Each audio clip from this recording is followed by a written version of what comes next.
po si Aiza, siya po si Mike, and welcome to High Love. Thank you so much for being here. Thank you so much for coming.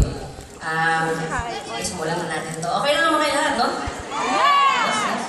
Hindi na naman. Gutom ba kayong lahat?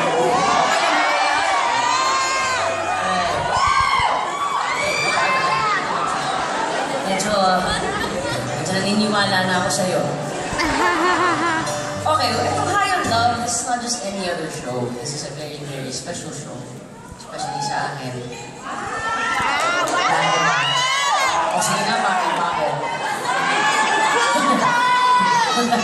Special siya sa akin dahil, well, bukod sa maganda siya, yung show? This is a very special show because, as you all know, I'm getting married soon. And, syempre, ako nakilala niyo na ako ng pagkatagal-tagal na panahon. Tama? Bata pa lang ako, matanda na kayo.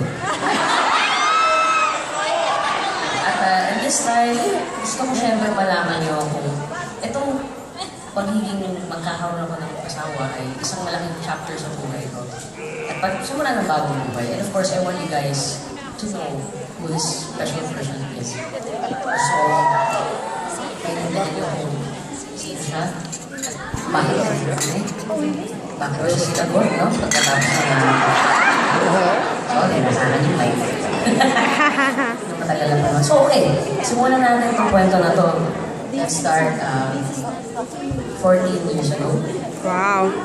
Noong 1999. Simula kami bilang magkaibigan.